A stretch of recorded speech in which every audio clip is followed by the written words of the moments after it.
سريع الرضا يا سريع الرضا.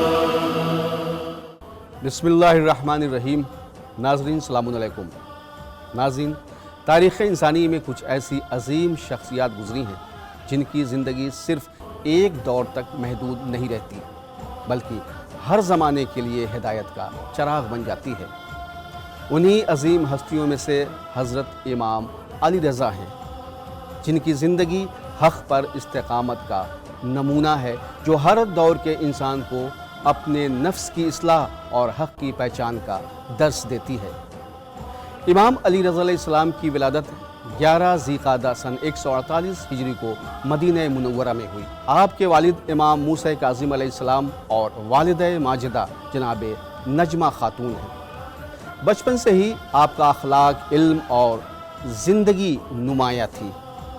آپ نے اپنے والد گرامی کی نگرانی میں علم دین، تفسیر قرآن اور فقہ میں ایسی مہارت حاصل کی کہ کم عمری میں ہی اہل مدینہ آپ سے مسائل پوچھنے لگے. آپ کو عالم آل محمد کہا جاتا ہے.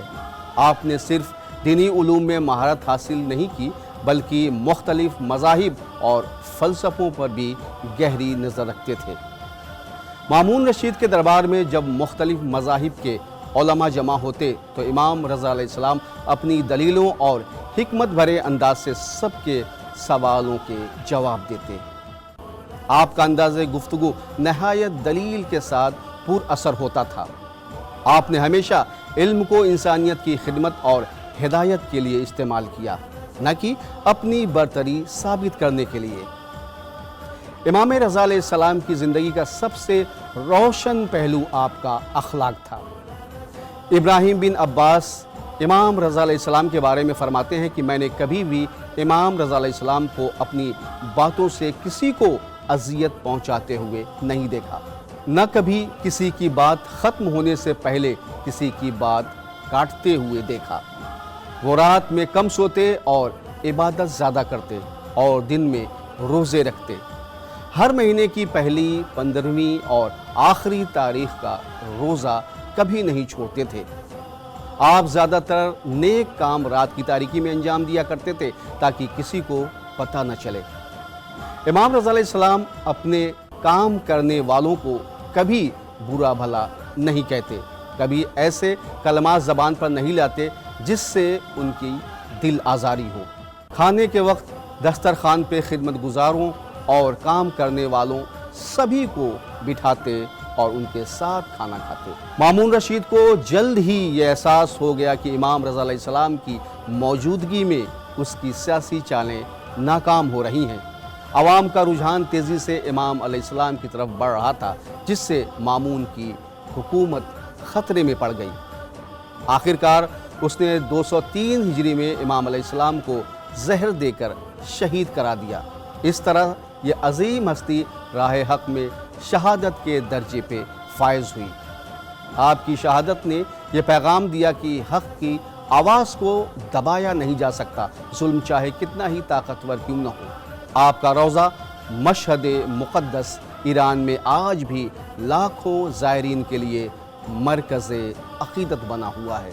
آپ کی زندگی ہمیں یہ پیغام دیتی ہے کہ صبر اور حکمت سے بڑا دشمن بھی شکست کھا سکتا ہے. حق کا راستہ ہمیشہ قربانی مانگتا ہے. آپ کی زندگی نے یہ درس دیا کہ اگر ہم اپنے نفس کی اصلاح کریں، علم حاصل کریں اور حق پر ثابت قدم رہیں تو ہم بھی اپنی زندگی کو با مقصد بنا سکتے ہیں. آئیے امام علیہ السلام کے کچھ اقوال کے بارے میں جانیں جو ہر دور کے لوگوں کے لیے فائدہ مند ہیں. علم کے بارے میں آپ فرماتے ہیں، علم خزانہ ہے، اس کی کنجی سوال ہے. سوال کرو کہ تم پر خدا کی رحمت ہو. 4 آدمی اجر و جزا کے زیادہ مستحق ہیں: سوال کرنے والا، لوگوں کو پڑھانے والا، علم کو سننے والا، جواب دینے والا. اسی طرح آپ فرماتے ہیں کہ جو شخص علم حاصل کرے اور اس کے علم حاصل کرنے کا مقصد بے وقوف لوگوں سے بحث کرے یا اپنے علم کے ذریعے دوسروں اہل علم حضرات پر فخر کرے، مباحات کرے، یا لوگوں کو اپنی طرف متوجہ کرے، یا اپنے جاہ و جلال کو بڑھاوے کے لیے ایسا کرے، تو ایسے عالم کی جگہ دوزخ ہے۔ نصیحت کے بارے میں آپ فرماتے ہیں کہ جو شخص نصیحت پا گیا کامیاب ہو گیا، جس کو عقل مل گئی صاحب علم ہو گیا۔ امام رضا علیہ السلام کے یہ وہ بہترین اقوال زرعی ہیں کہ اگر ان پر عمل کرنے کی کوشش کی جائے تو کردار کو سنوارنے کے لیے کافی ہے۔ ناظرین، اسی کے ساتھ ہمارے پروگرام کا وقت ختم ہوتا ہے۔ اب ہمیں اجازت دیجیے، ہم پھر ملیں گے، تب تک کے لیے خدا حافظ۔ یا سریع الرضا، یا سریع الرضا۔